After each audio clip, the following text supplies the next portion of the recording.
Tukianza na majina, unaitwa nani? Naitwa Omari Hashim almaarufu Mibadi, natokea Nzuguni. Tuko hapa kwenye uwanja wa Dom Boys ndo tunapotrain na vijana wa Dom Boys. Kweli wewe, naona kuna vijana wengi wapo hapo wa kiume, timu kubwa, lakini tukija kwenye soka la watoto wa kike au soka la watoto, je, wewe unalionaje soka hilo katika nchi yetu ya Tanzania kwa ujumla? Kwa nchi ya Tanzania sasa hivi soka la watoto wa kike limeendelea tena kwa hatua kubwa sana, kwa maana hata ushiriki wa mashindano mbalimbali ya ndani na nje tunaona tumefika mbali. Ikiwa kama unaona mpaka watoto wanafika hatua ya kombe la dunia, sio mara moja sio mara mbili, ujue tumepiga hatua kubwa sana katika mpira wetu wa watoto wa kike. Kweli wewe ni mwalimu, nimeona hapa una vijana wako. Una mpango gani labda kuongeza wigo labda kwenye kuendeleza watoto wa kike kama tunavyoona kwenye vijana wengine ambao wanafanya hii shughuli? Ni sahihi kwa sasa hivi kuna plani ambayo ama kuna jambo ambalo tumeshaliona hilo kwa sasa hivi kwenye uwanja wetu. Kuna uhitaji wa kuanzisha hizo timu mbili, kwa sababu hapa tuko tu watoto kuanzia miaka 20 na kuendelea. Lakini sasa hivi kuna kitu ambacho tunategemea kukianzisha hapa kuanzia kesho. Tunaanza kuscout vijana, kitakuwa kinaitwa Nzuguni Football Foundation.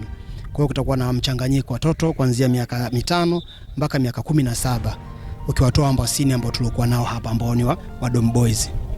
Hao vijana mnategemea muwapate katika maeneo yapi? Ni kutoka tu Nzuguni au Dodoma peke yake au kutoka maeneo tofauti? Nikiwa na maana, je, kutakuwa na taratibu za kuwahifadhi watu wanaotoka mbali au malengo yenu yakoje kwa ujumla? Kwanza utaratibu utakuwa ni mzuri. Tutaanzia na watoto ambao wanatuzunguka kwanza, sababu huwezi kuona mbali wakati mtaani kwako kuna watoto zaidi ya kwenda na kurudi.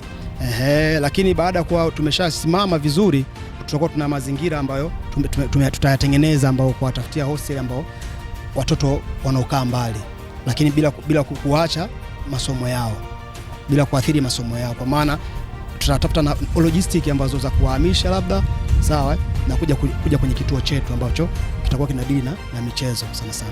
Sasa mwalimu, ni jambo jema tumeliona hivyo na kwa mfano kama mkoa wetu wa Dodoma tumezikuta kuna vituo vichache vya mpira wa kina mama, ukiacha Fountain Gate pengine, na kipindi kile timu ya Dodoma nadhani haipo sasa bau. Je, nyinyi kitu gani ambacho mmekifikiria wakazi wa Dodoma kwa ajili ya kuendeleza soka la kina dada ambao wengi wanapenda kufanya shughuli hiyo, lakini nafasi au sehemu ya kwenda inaonekana kama changamoto kwao?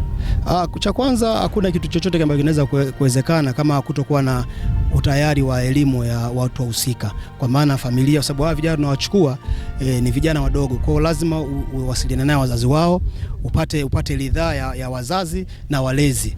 Kwa hiyo tukishatoa hiyo elimu, kwa hiyo ni rahisi kuwavuta na ni rahisi kuwa manage ikiwa ushapata nguvu kutoka kwa wazazi na walimu wao, kwa sababu lazima ujue anasomaje, anaishije mtaani, anatokaje, kutoka usalama wake kutoka nyumbani mpaka anakuja uwanjani, usalama wake akiwa hapo katikati ukoje. Kwa lazima tumetoa elimu ya kutosha namna gani watoto wanakuwa salama kwa wao wa kike.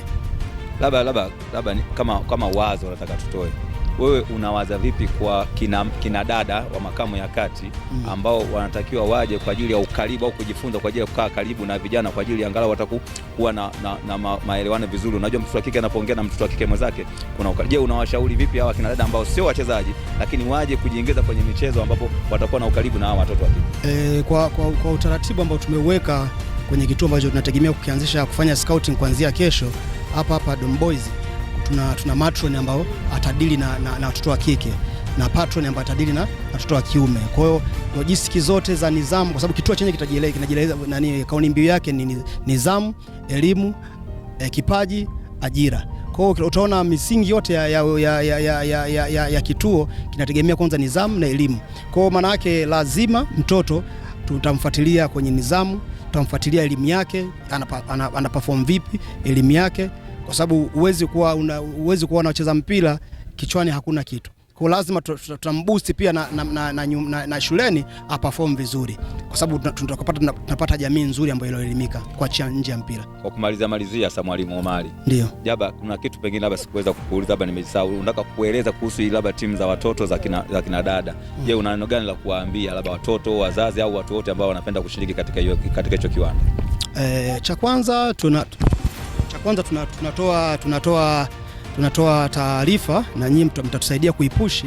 Kuanzia kesho tunapokea vijana hapa kuanzia miaka 5 mpaka miaka 17 kwenye hiko kituo ambacho kitakuwa kinatambulika kwa jina la Nzuguni Football Foundation. Kuanzia miaka 5 mpaka miaka 17.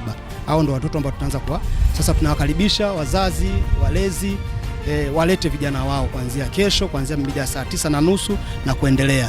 Kwa tutakuwa tuna train hapa iko kituo kitakuwa kinafanyika mazoezi hapa ndani ya Dom Boys, na kwa iko kituo kitakuwa inaitwa Nzuguni Football Foundation.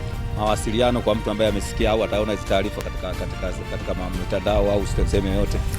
Kwenye mtandao ina page yake ya Instagram itakuwa inaitwa Nzuguni, hivyo Nzuguni Football Foundation, lakini kwa mawasiliano ya simu na ya WhatsApp ni 0659647736 0659647736. Mwalimu Omari bwana, naona kuna majukumu hapa yanaendelea nayo hapa ya kusimamia watoto. Naomba nikutakie majukumu mema. Labda tu kama kuna neno lolote la mwisho ambalo kusema labda.